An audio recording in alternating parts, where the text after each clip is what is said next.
Live chair. Then, are we okay? Yeah. Good to go. Right, okay. So, good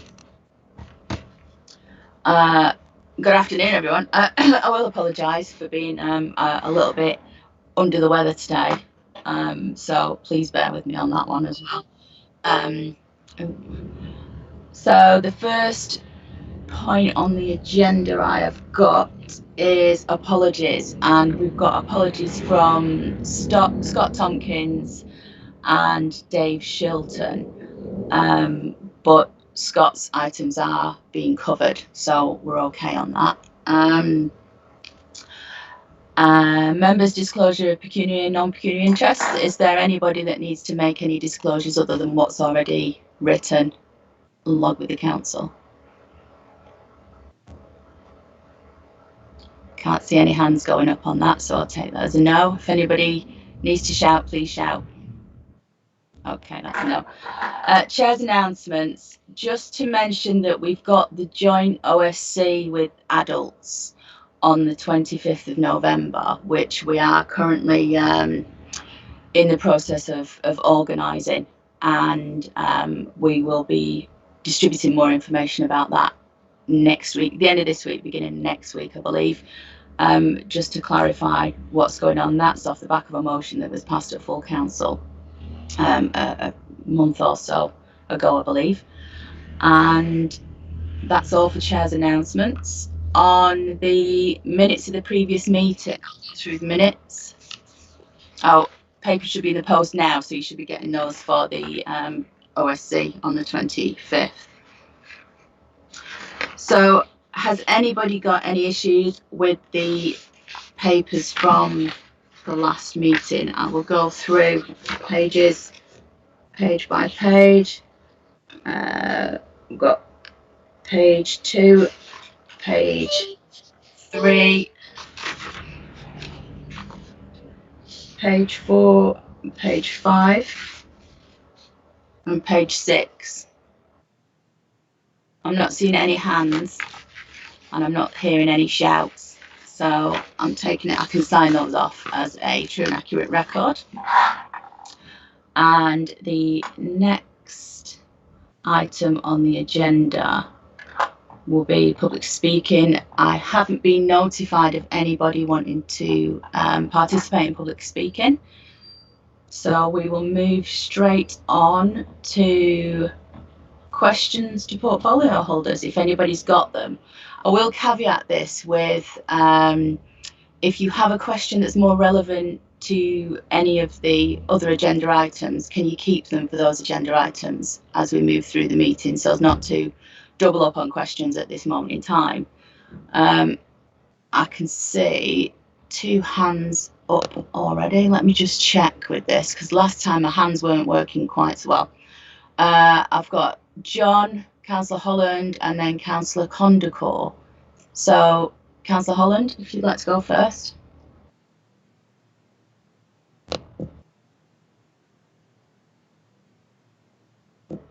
Councillor Holland, you muted. Right, yes, I'm muted now, thank you. Yes, we have quite a lot of highways projects of various kinds which seem to move intermittently, and for example, I've got a residents' parking scheme where the residents were promised it was top priority in 2013. It finally became a statutory notice this year, but although I'm told there's no real problems, it's still not moving forward. Another example would be our Warwick Town Centre traffic scheme, where my Warwick colleague, Councillor Birdie, asked in the Cabinet meeting for a date for the completion of the scheme and didn't get an answer. And I'm wondering if we could have a progress chaser or some equivalent to keep an eye on all these different projects and keep them moving forward. And if there's an issue where a decision is needed, to get the relevant people to make the decision, rather than having things that are taking years and years and years without coming to a conclusion. So that's a question for Councillor Clark. Is that, yeah, Thank you. Councillor Clark, if you're there, can you answer, please? I'm not sure he's there, Claire, at the moment. He isn't. Yeah. He's on an uneaten transformation board. If you want me to say something, but I'd kind of referred back to kind of Scott really in terms of progress reports on various schemes. I have not first-hand knowledge of the schemes that John has itemised, so I'd refer to Scott. He's not here either, don't think. I know, I can see Scott. Is Scott actually on? I'm here. Yeah. Oh, you're on, Scott. Sorry, I have apologies for it. Okay. Yeah. I did receive apologies. Sorry, It's all Chair. right. I think maybe Jeff and Scott might as well, but Yeah, I am. Sorry, I'm juggling between this and chairing a TCG meeting today. Okay. I thought I got somebody else to chair the other meeting. I've got some I do think it's probably best for me to take some of this offline with Councillor Holland, but I've got answers on all of those schemes that he's requested, because he did send it to us in advance. So I've spoken to the officers and I can explain some of them.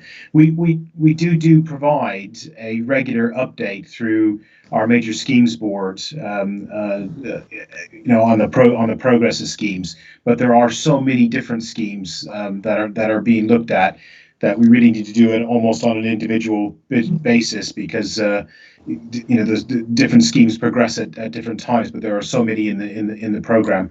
I'm happy to answer John's specific questions about these schemes.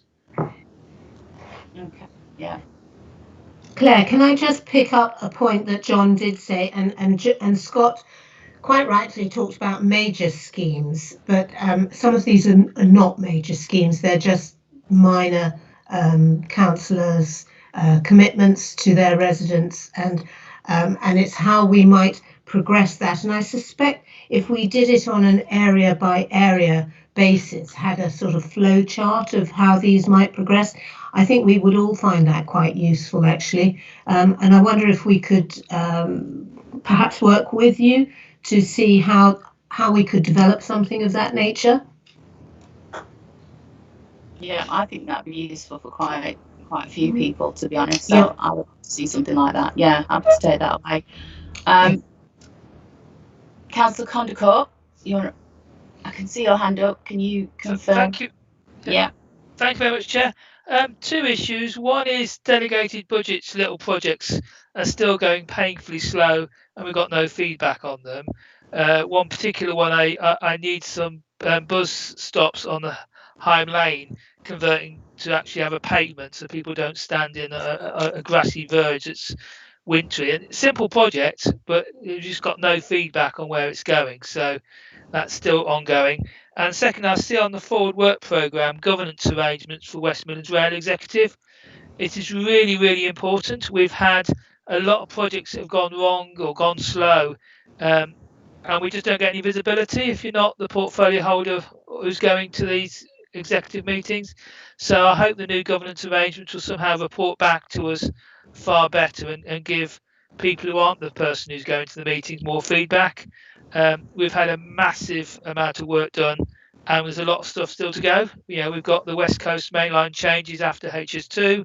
We've got the Coventry Bay platform, which was £1 million and haven't got. So this rail stuff is really, really important that we actually engage in the governance. So can I ask the cabinet member who will go to this new rail executive meetings to have a better communication back to the other parties? Thank you.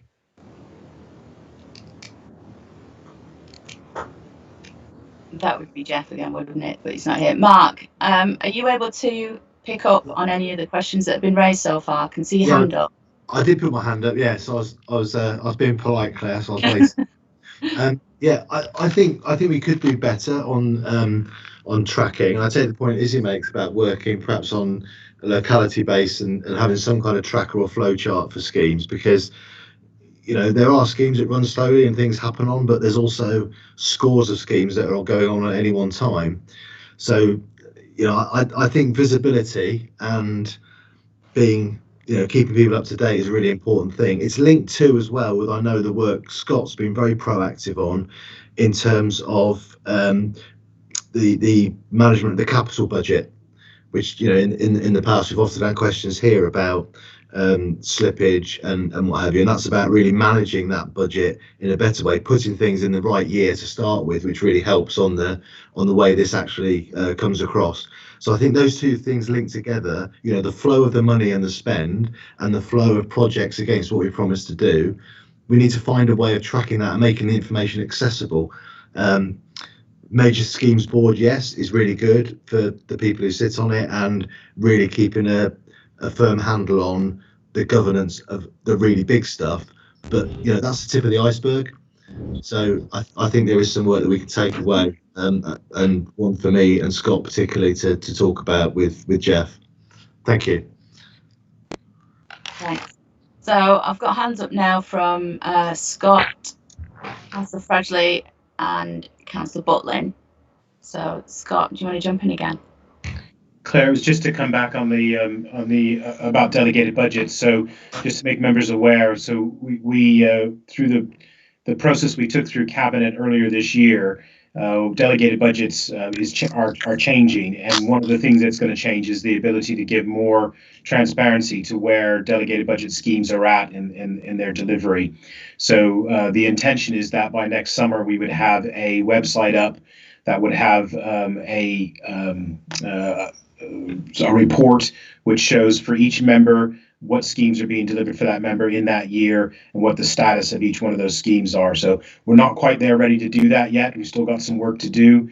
And also the locality officers will then take responsibility for dealing directly with the members in their area for the delegated budget schemes in their area. So for the time being, the best place to go to for an update on your delegated scheme is either your localities officer or through myself, through Graham Stanley, who looks after all the delegated budget schemes at the moment.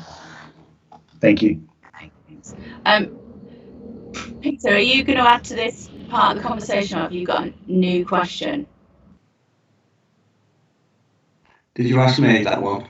Yes. Yeah, this is going to make reference to Keith in reference to the West Midland Rail Executive.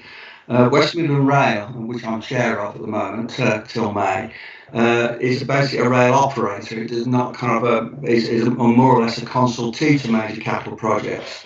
The Bay Platform extension at Coventry is done through Knuckle and Network Rail. So we have an input in terms of a consultee as a user of the station, but not in terms of the capital project itself.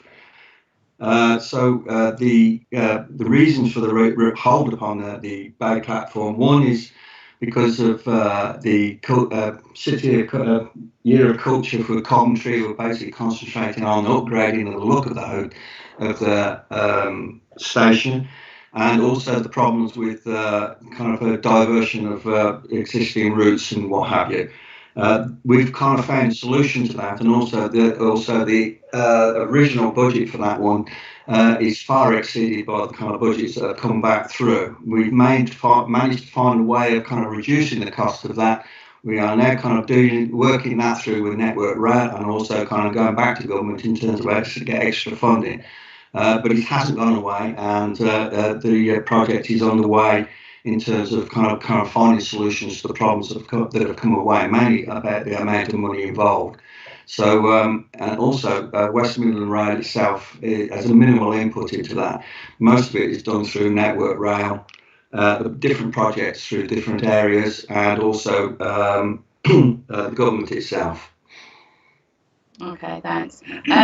Keith, I'm conscious, Jenny, that Councillor Fradgley's been waiting quite patiently. Is this going to be a quick add-on, or is this something new? Just a quick add-on to say we really shouldn't be worried about the look of the station we can't get to because we haven't got the train. So our priority should have been getting that Bay Platform in, and rather than actually having a fancy station which we only get to once an hour. Thanks, Keith. Councillor Fradgley, thank you for your patience. Would you like to ask a question? No problem. Oh, it goes a little bit way back. I just wanted to say I think it's an excellent idea to have this website where we can actually dial in to look at where the delegated budgets are. That's a constant difficulty, actually keeping up to date with what we are feeding through to the officers and where that's actually sitting. So to have that with a timescale will be fantastic. But it'd also be useful to see that alongside the bigger highways projects which are coming forward in the areas as well. So you really have the two lists sitting side by side. Thank you. Yeah. Councillor Butlin, your hand is still raised. Is that historic? Yeah, no, I just kind of came to kind of Keith on that last comment. He seems to fail to realise that it's not in our control. It is the station itself is in Coventry, and we have not got a great deal of control over it, other than that it provides a service for us in Warwickshire, and we're kind of having some capital input into the extension of that Bay platform. But the project itself is controlled by Coventry City Council. Thanks for clearing that up, Councillor Butlin. I'm not seeing any further hands raised. If anybody's got any more questions, would you like to shout, because the hands doesn't always... Okay, I'm not hearing any shouts either. So can we move on now to agenda item 3, which is the economic development update. I believe Dave Aiton-Hill is going to pick this up.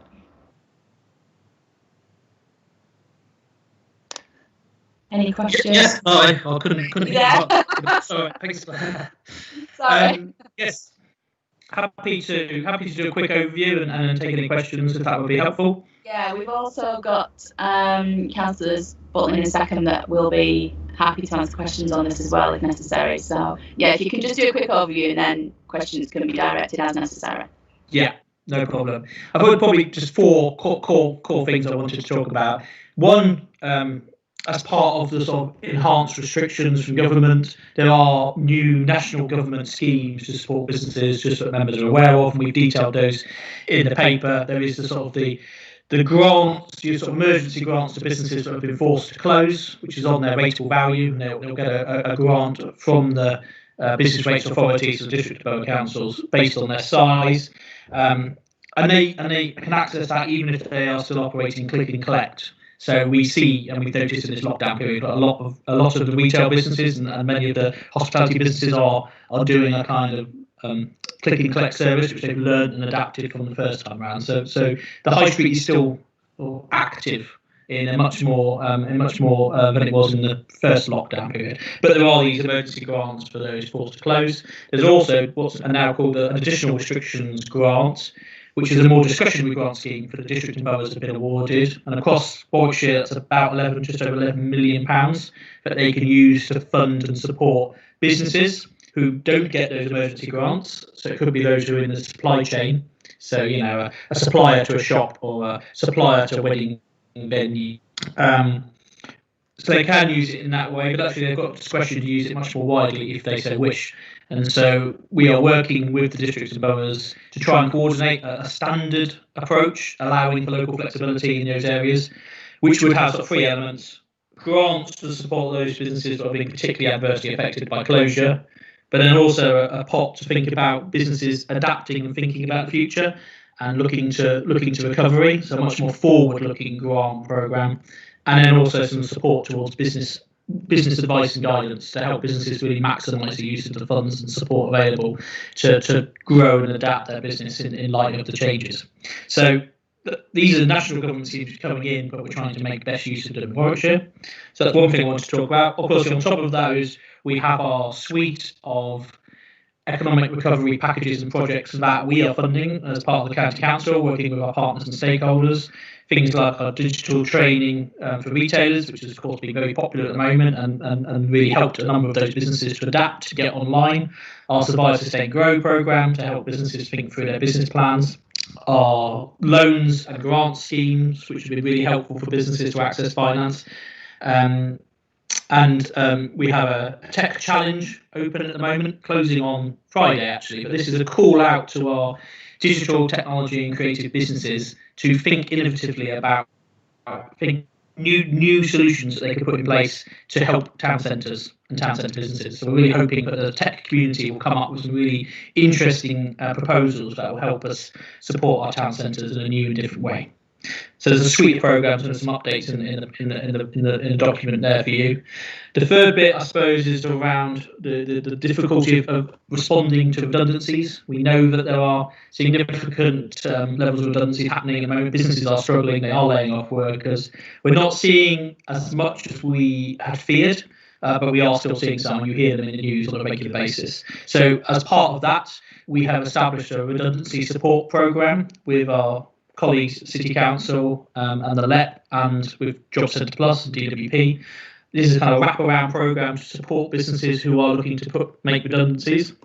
So it initially works with the business who might be thinking about redundancies to see if there's any measures we can take to reduce or mitigate the steps they might need to take, and see if we can reduce the redundancies that they need to do. But if they do start making redundancies, then this wraparound support comes in to provide advice and guidance to those affected. So that could be things like job search help, skills development help, financial support or advice around financial management from things like Systems Advice Bureau, but also business support and startup support. So if people are made redundant, sometimes it's a good time to think about starting their own business. We bring in our business startup support programs.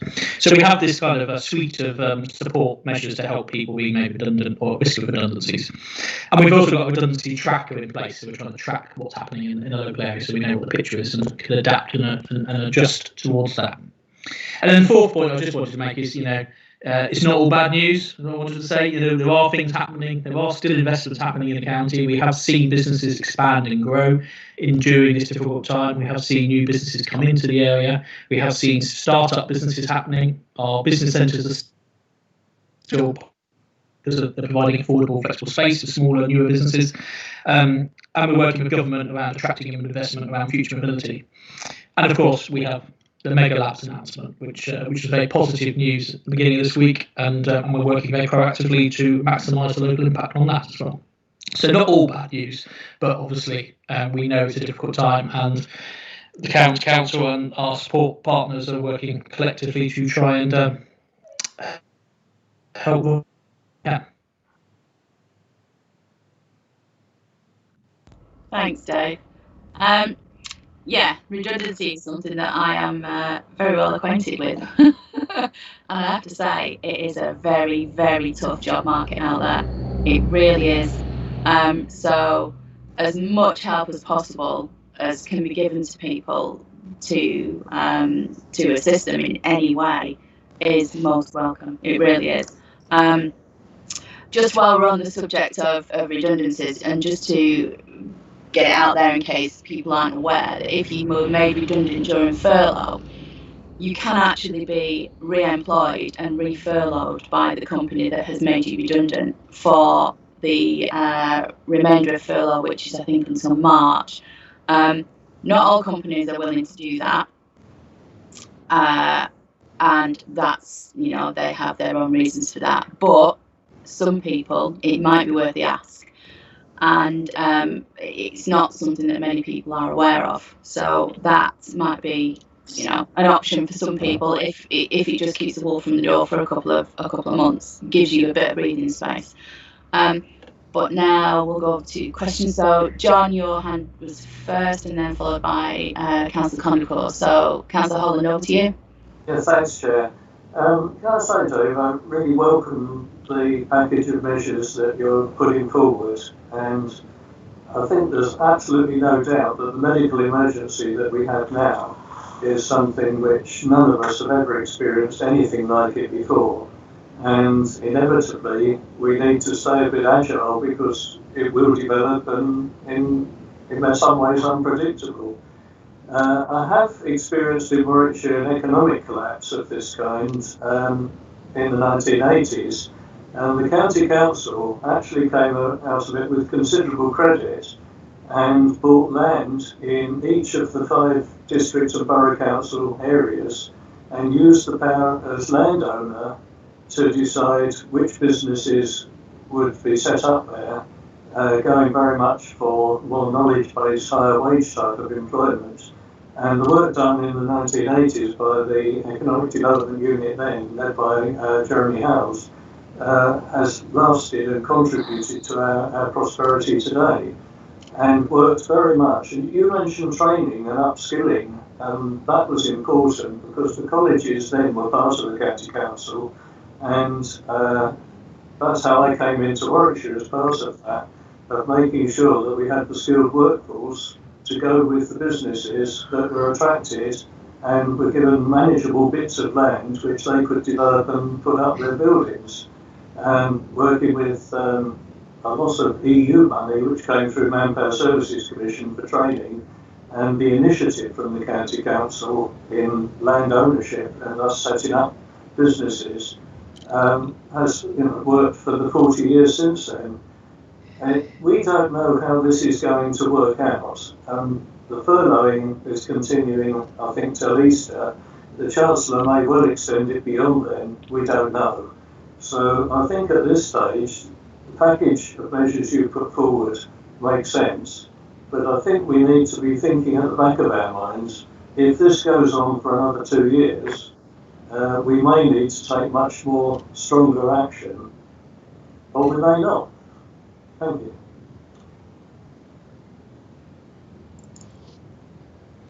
Thanks, John.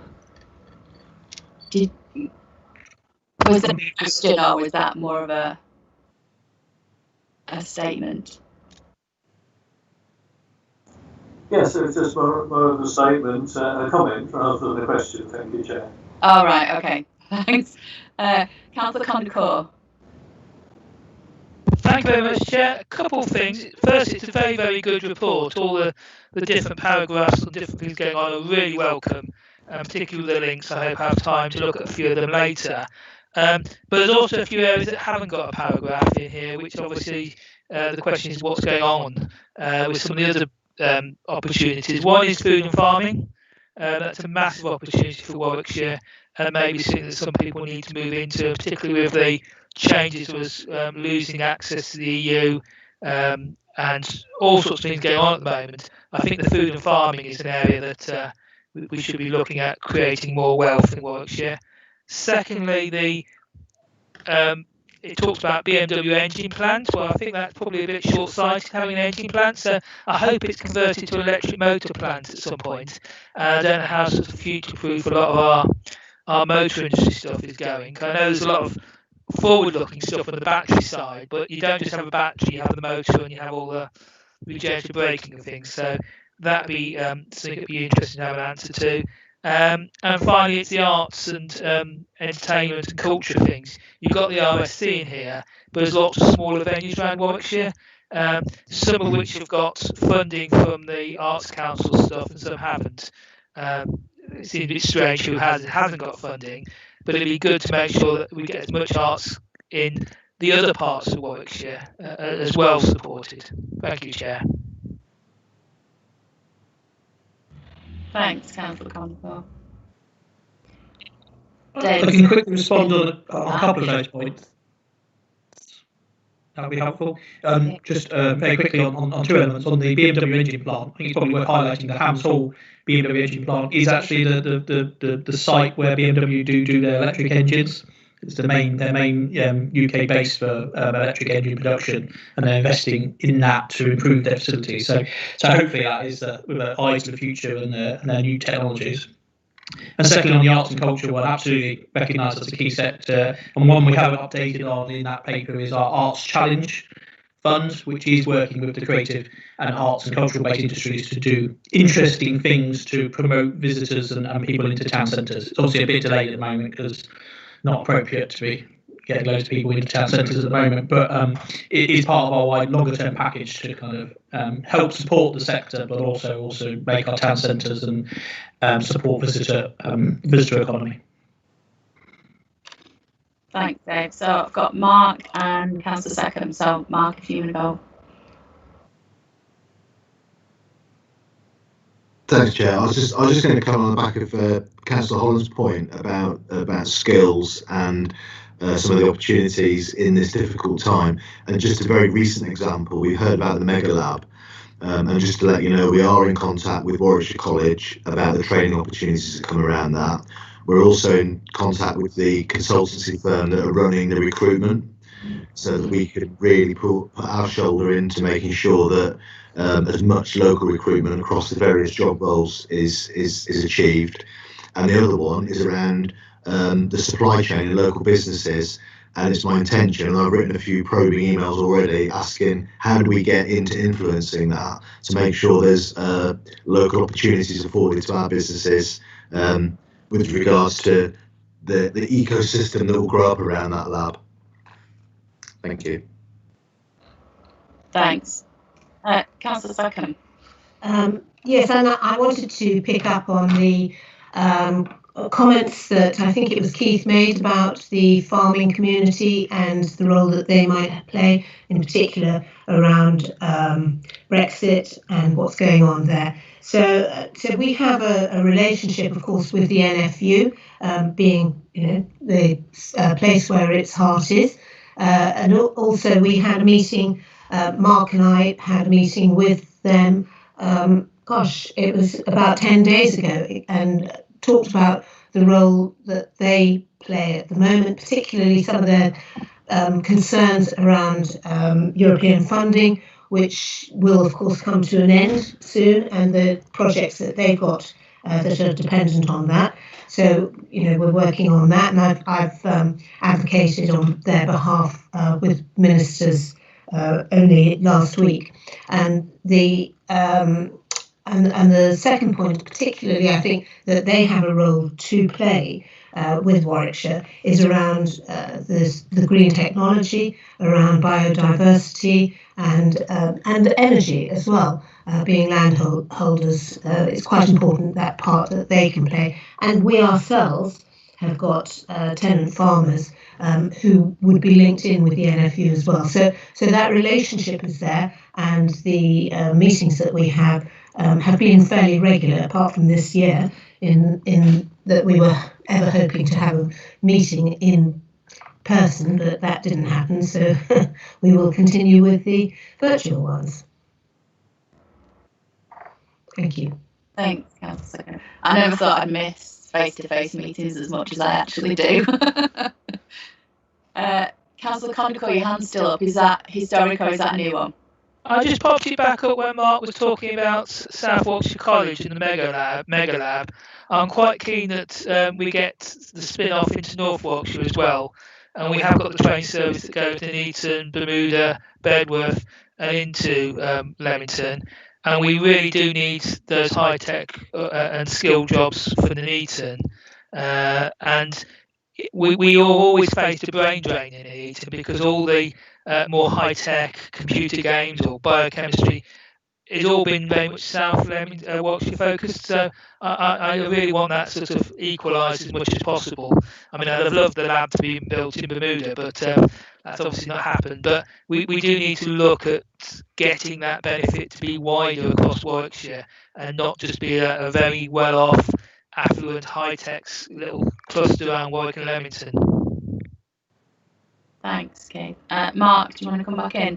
Yeah, very quickly on that one. Of course, we had no say at all in where the lab was located, but what we do have an influence over is where we can push the opportunities, working alongside them, and that would, for me, that would include the whole of the county and working alongside the growth hub as well. Yeah.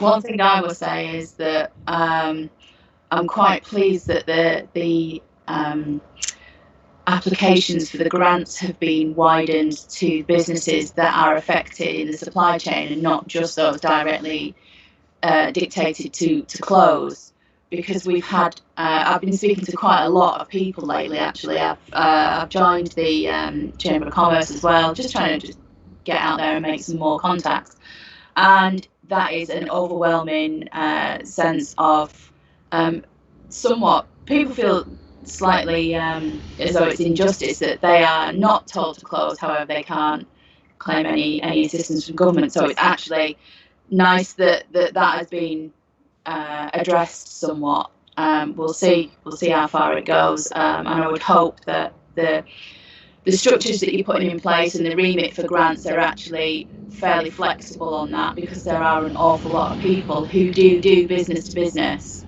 not necessarily business to public, and they have been quite badly affected by shutdowns.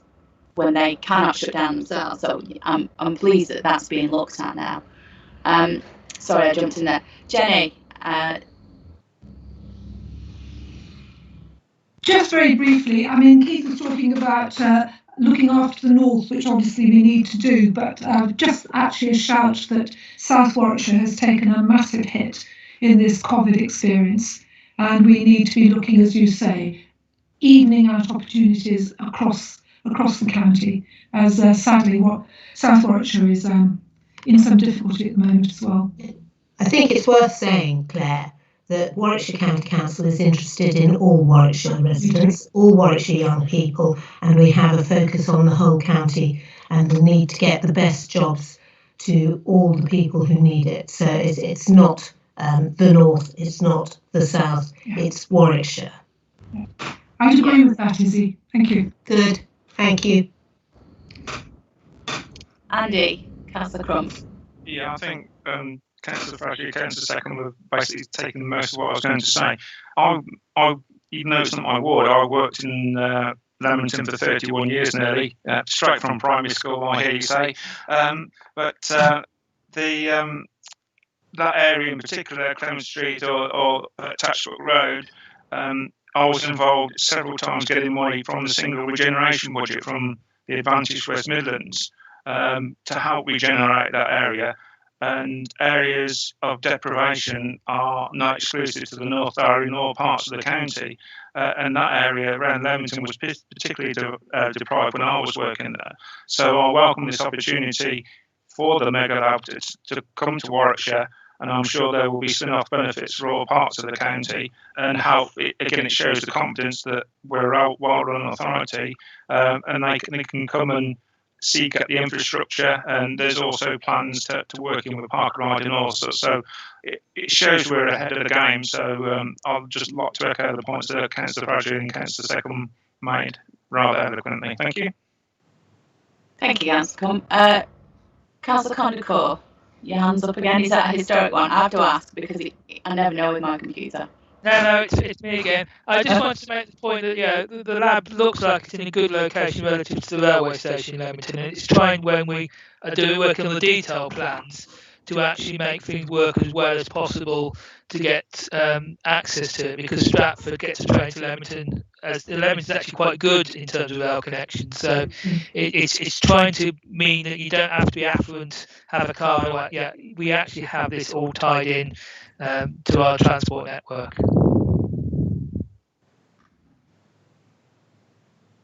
I think it's worth saying, we made that clear in the press statement that we're going to be working on park and ride system, on transport for, a green transport policy. Yeah. So I'm not seeing any more hands. If anybody's got any more to add, can they shout, please? No? Okay, so we'll move on to the next agenda item, which is item 4, and it's over to you, Councillor Fradley. Thank you, Chair. I hope you've all got the slim document that has come out from this very rapid task and finish group. And I must say thank you very much to Isabel for supporting us through this, and the officers in the Safer Routes, the school safety group. It was quite interesting when we actually first started to look at this. I think we were quite sort of close thinking in a way, because we hadn't realised exactly what was actually happening in the county offer to support safety in schools. And we arranged to have briefings across the all 5 districts for the Safer Routes, the school safety team, to talk to everybody about what they're actually doing. And their safety remit is quite broad.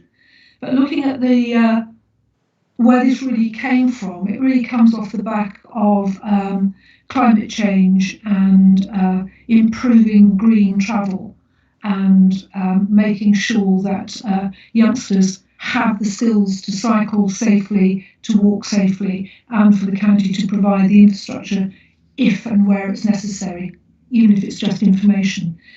So it was decided to actually ask for the recommendations, quite clear at the top: support internal bids for 2 school travel plan officer roles for a 2-year period, and you can see from the paper that there is funding. If that funding comes off, there is funding for those two posts, which I think is has got some confidence that will happen. And I would actually ask that this goes forward to the next cabinet meeting for their support, comments and support. Thank you.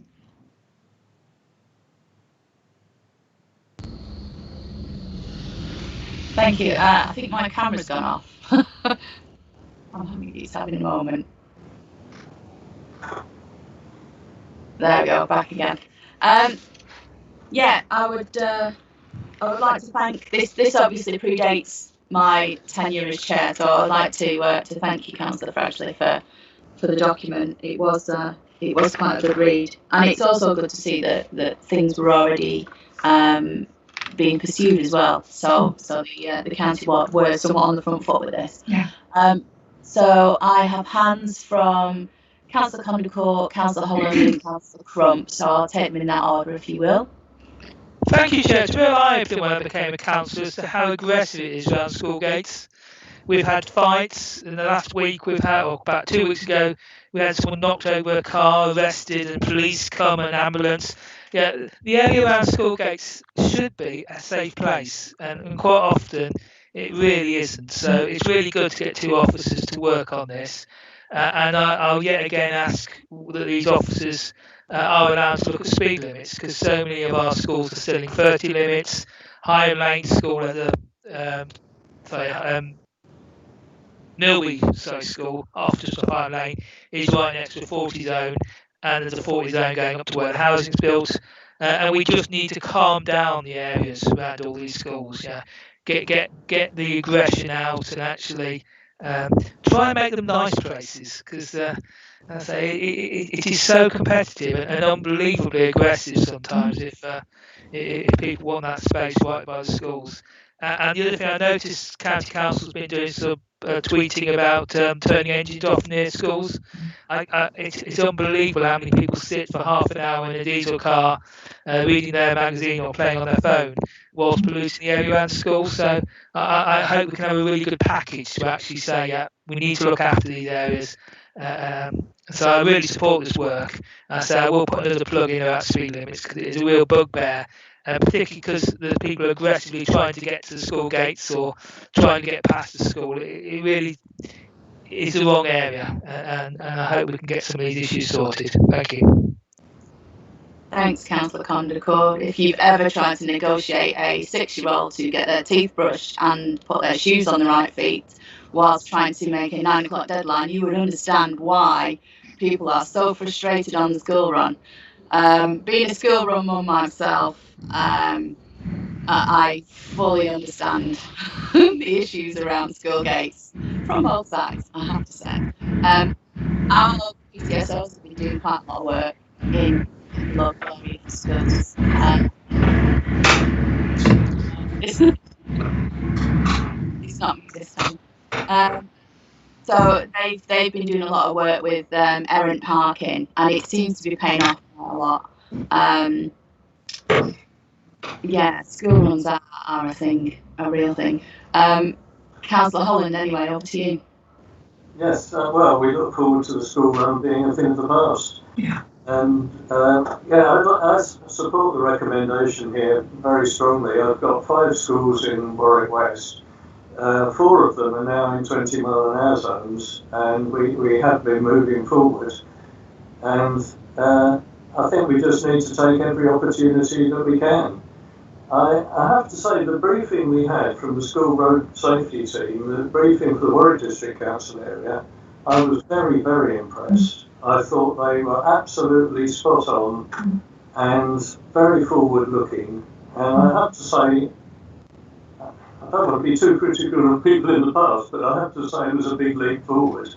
And actually understanding that parents or grandparents driving children to or from school is the problem, and that creating an environment where that's seen as antisocial behaviour is the answer to this. Now, of course, I understand that there are some people who have no choice in this, and obviously it's linked in with needs to go to work and so on.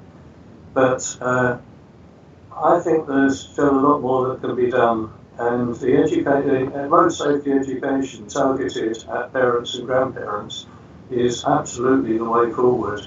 Children are at risk of harm from car exhaust, and also because the need to take exercise. I saw a very, very strong link between the work of public health and their healthy transport options, which they have sent round to all of us, and the school road safety team. The different parts of the county council are absolutely joined up and on the same agenda. We did have a programme of street works that ran for 3 years.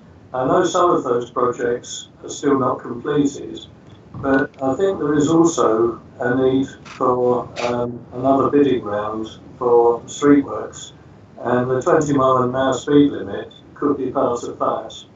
But meanwhile, thank you very much for producing this report. Strongly supported. Thank you, Councillor Holland. Councillor Crump, on to you. Thank you for this. Yeah, I did note Councillor Condacor's plug for a 20-mile-an-hour speed limit. Would that be an electric plug by any chance, Keith? Certainly, I fully support the 20-mile-an-hour. I know there is issues regarding signage because sometimes you can actually go through a 20-mile-an-hour zone inadvertently doing 30 because you don't know you're in it. So I think that there's that, and there's also the policing about them. But this is quite ironic that it's because today I had a meeting with the road safety team to discuss various issues, particularly around Southam, because of our friends at HS2. And secondly, I had a young girl knocked over outside one of our schools in Southam, one of our primary schools. Fortunately, she's not too badly injured, but it's really shook her up, and the ones who witnessed it, particularly the children. So it is quite apt this is happening. And I think I agree with Councillor Fraggy that the briefings were excellent, and I sat in on 4 out of the 5 briefings from Alison Williams and her team. And the Safer in Warwickshire scheme, which is not a one-size-fits-all, it's tailored to the individual needs of the school, which is excellent. And I think probably that was Councillor Holland was alluding to, that it may have been in the past one-size-fits-all, whereas this is going to be tailored to the individual needs. So I think that is an excellent. It's very opportune. I support this. I think this is a great idea. We've certainly got to move forward on this. But again, I don't think it's going to cure everything straight away. We've got the cultural change, and I fully agree that when you're outside the schools, nice, upstanding members of the public suddenly turn from Dr. Jekyll into Mr. Hyde in the way to get children to school. So we've done lots of cultural change. Obviously we've stopped smoking in pubs, smoking in the cars on the way to school. That's taken a long while. You look at some of the old programmes on UK Gold and you see where they're smoking or what they're doing or what they're parking. And that was none those days. But again, I think we can make steps to do this, because in Warwickshire we have 34 people killed on Warwickshire roads, 300 plus seriously injured last year. So anything to make it safe, particularly around the schools, is important. And I agree. I don't know whether it was Keith or John who mentioned idling engines around the school. Yeah, pollution is particularly bad around there. So if more people can get to walk or cycle to school safely, I fully support that. So this is a great initiative, and well done to all involved. Thank you. Thank you, Councillor Crump. Councillor Fradley, back over to you. Thank you very much for all those comments. I think we're all singing from the same hymn sheet, which is excellent. Just 2 sort of observations, really. One is a young lad was actually had an accident on the pavement close to my house the other day, because he was cycling to school, late for school, cycling on the pavement. Pavement here is very dangerous because cars have got front gardens. A car backing out, he went into the side of it. He wasn't injured, but we must actually give education to our youngsters to be safe on the road and have confidence when they're old enough to cycle on the road, not on dangerous pavements. And the other thing is, my family, my son and his family, they used to drive their children to school. Both of them, they used to drive them in London traffic, which was a nightmare. They both changed and actually cycled to work themselves, and so they cycle the children to school in the morning. It's about a mile cycle, and then cycle on to work. They actually changed under a pressure of a walking school, which my grandson's school became. Under that pressure, they changed their modus operandi and changed to cycling. So nudge can happen, and let's hope that will happen across Warwickshire. Thank you very much. Thank you, Councillor. So I'll ask the question, are we all in agreement to send this off to Cabinet for review? Or should I say, is there anybody that doesn't want to do that? That would probably be easier. I'm not seeing any hands up, so I'm taking that we all agree that this should go over to Cabinet for review. Thank you, Chair. Thank you very much, Councillor Pursley.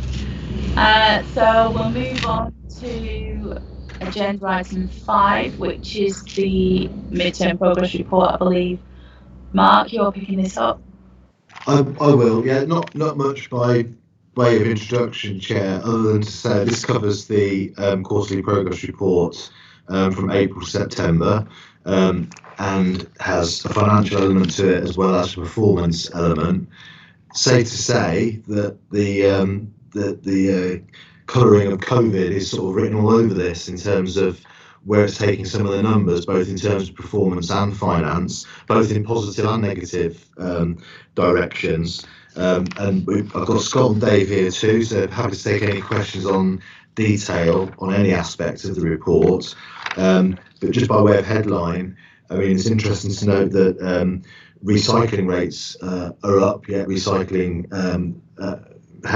waste quantities overall are down.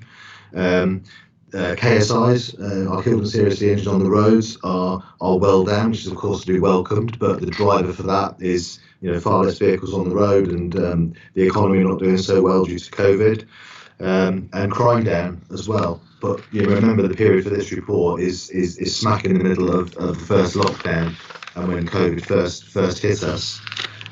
Equally on the numbers, on the financial commentary, we are looking at overspent budgets, but substantially that is due to many of the COVID impacts, whether that's about an impact on our income through country parks and parking services, business centre rental, waste services, speed awareness courses, or whether it's about extra costs, whether that's around highways compensation payments, bus operator payments, etc. So there's plenty in here. I'm sure, you know, no doubt questions on it, and we'll be very happy to take them. Thank you. Thanks, Mark. Has anybody got any questions? Councillor Condacott, your hand is raised. Thank you very much, Chair. On the top of page 32, it mentions biodiversity net gain. And it keeps getting forgotten. We keep building on more and more farmland. Roads keep getting widened. We've lost a lot of trees with some of our highway schemes. And the government's talking about funding for planting new trees and new woods and biodiversity gain. So I see that's maybe something we should be looking at, identifying sites and land where we can actually have biodiversity gain. Quite often with developments, there's actually money from developments when they trash a site to make biodiversity better somewhere else. So I think that's an area we should be looking at using and getting the biodiversity moving upwards in Warwickshire. And one of the problems is when you lose biodiversity, quite often we'll do some work to improve that. Happens a decade later. So the earlier we can actually try and get biodiversity up, the better. It's no good chopping a tree down and saying, "Oh, in 10 years' time we'll plant a tree," and the big gap. So I think biodiversity is something we could work on, and there's actually funding more available for it at the moment. And in a linked thing, we've got the forestry. We're trying to make money by selling timber out of some of our woods, I believe. And actually, we're also trying to talk about planting trees. So maybe we could chop less trees down in the first place and try and join some of those things up. I think they're the 2 points I wanted to raise. Thank you, Chair. Thanks, Councillor Condacott. Is there anything you want to come back on, Mark? Sorry, I was waiting for the question. In terms of biodiversity, I mean, it is something that Warwickshire has been a leading exponent of through our ecology team over the years.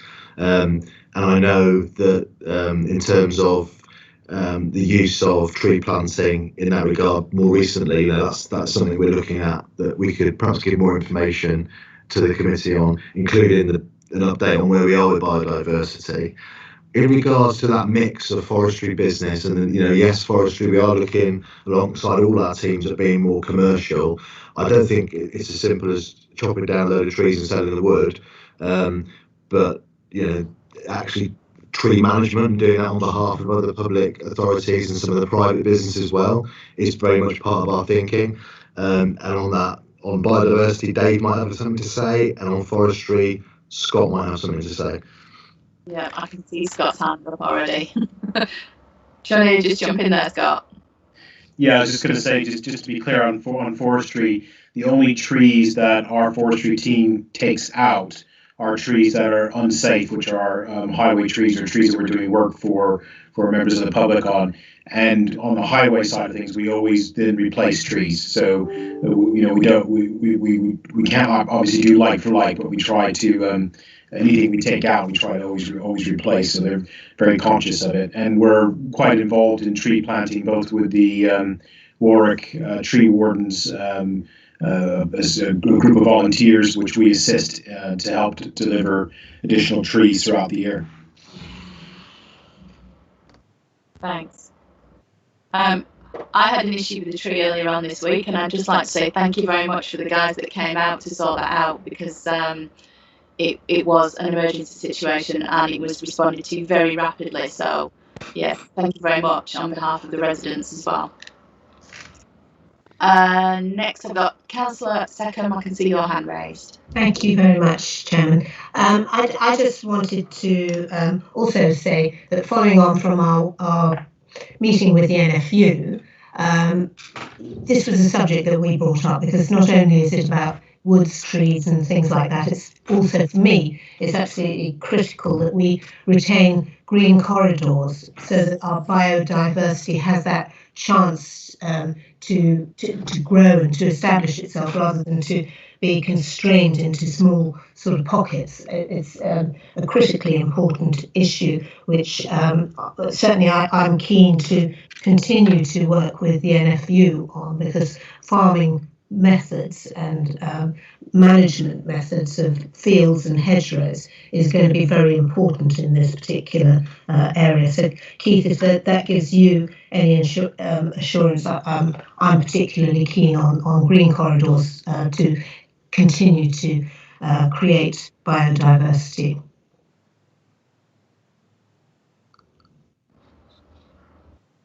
Thanks. Keith, is this related to the same conversation? Because again, Councillor Fradgley is waiting patiently. Yes, sorry, Councillor Fudge. Yes, I just want to say we've got big developments like Top Farm being planned in it, which totally don't do that. It'd be lovely if Top Farm included a community wood and actually wasn't trying to build out the whole of the site for housing and school and things. We actually can't just have nice trees in Stratford and Leamington and things. Nuneaton's a very, very dense borough.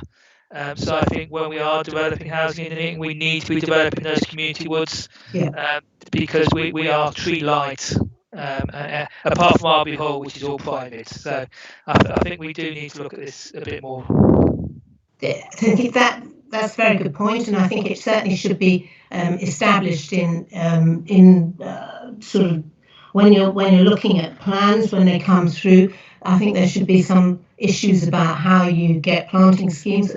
I'm not particularly familiar with Nuneaton Borough Council and other borough councils, but I know Stratford, when they're looking at planning applications that go forward, be they small or even large, there's always planting schemes and considerations around that, which are really important, actually. So I don't know whether that's something that you can take through to the planning authority.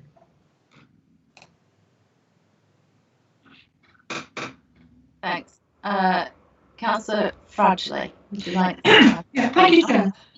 Just following up on that, spent this morning actually talking to development that's coming forward in Stratford, and that was the thing we were talking about, was actually landscaping, and referring back to the cross-party climate change briefing I was at the other day from the county, where David Law gave us an update on the fantastic mapping that he has been doing on trees and meadows and green corridors.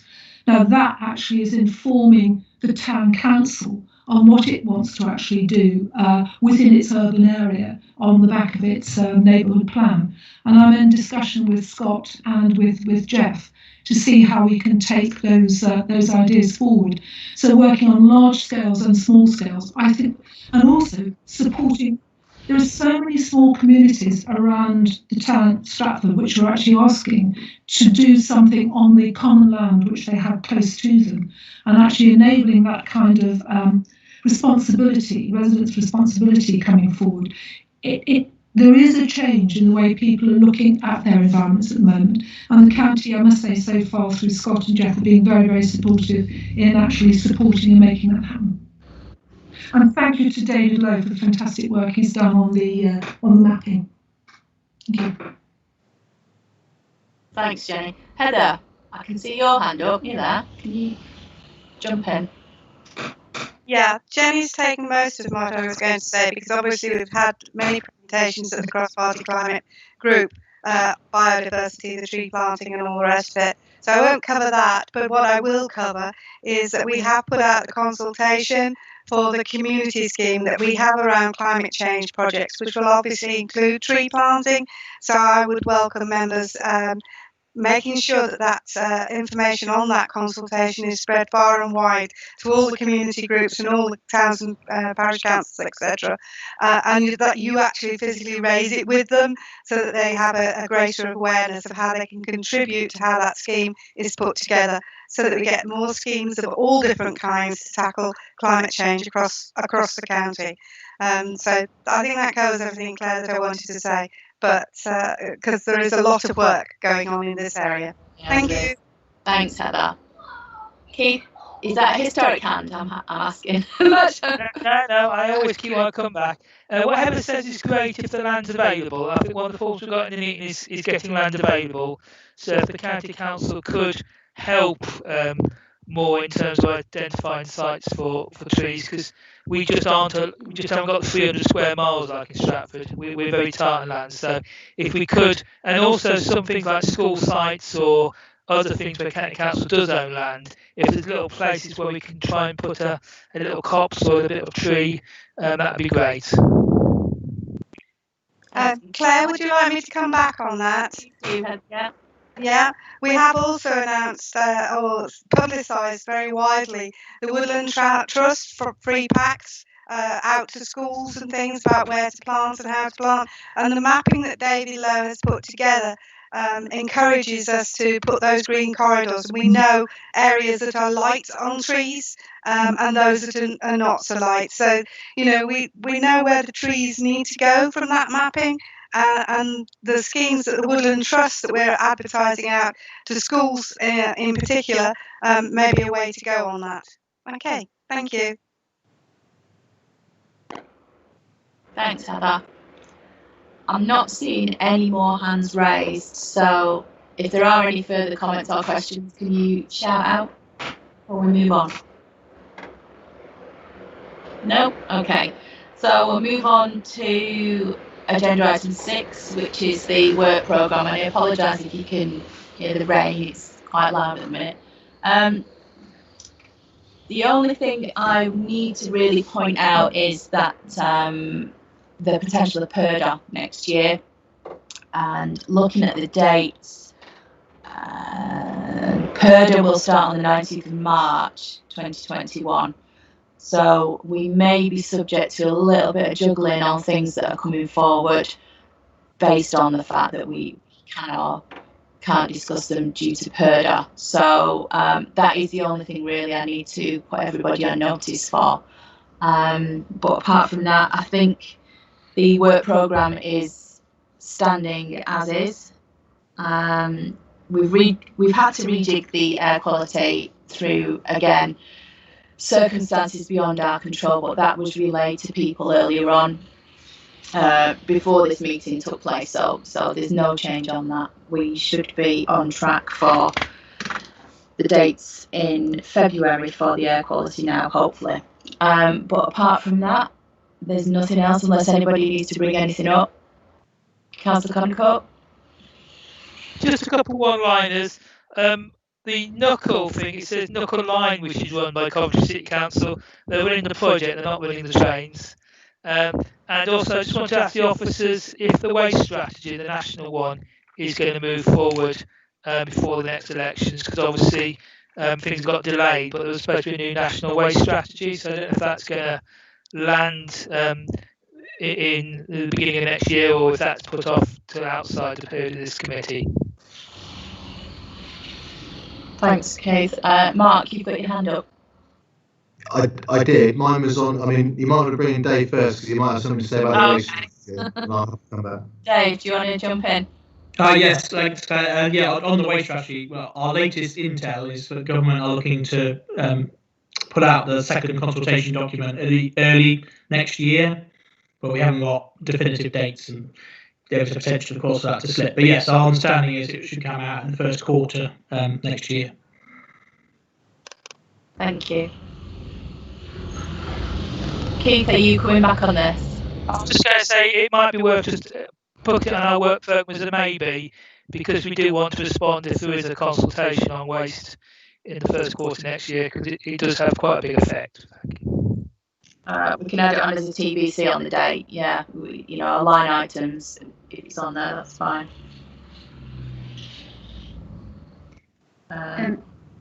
Chair, sorry, just want to point out, if obviously it doesn't sound like the waste strategy response from government will come up for February's meeting, so the earliest I could put it on for is June's. Yeah, that's fine. Information. Yeah, we'll keep the date. We'll keep the date as a TBC. So, like I say, things in government at the moment, we don't know where we are with timelines. Things are subject to change due to COVID and everything else. So, yeah. Mark, do you want to pick up on anything? Yeah, just to come back really, it's about the update on highway schemes and what we could possibly do, because I sense there are some frustrations around regular updates on how schemes are going. Me and Scott have been multitasking since the meeting's been going on, so which might come as a surprise to you, my ability to do that. So Scott, I don't know whether you want to say where we got to in terms of what we can bring back to the next meeting. Maybe not as a full-blown paper, but a briefing on how we would see this shaping up. And if the committee were happy to take that, we'd be happy to provide it. So Scott. So one of the thoughts on the capital program to give assurance of how things are progressing on schemes is that I don't think we'd be able to do this with all schemes in the program. But what we were thinking is that we made an arbitrary decision to maybe publish a list of all the schemes above, say, 250k in size, give a status of where they're at in their development or delivery process, and then some comments and an estimated delivery date. That should be something that we can do, and then update that on a quarterly basis. If we brought a draft to scrutiny for you to look at to see if you liked the format, we could then look to take that out wider, either as an internal intra website that members could see, or something along those lines. And then the other things, Councillor Holland has asked a number of questions about some of his particular schemes. I just wanted to give assurance that we've got a briefing note we're just finishing pulling together, which will give the answers to all of those, and I'll share that with Councillor Holland later today.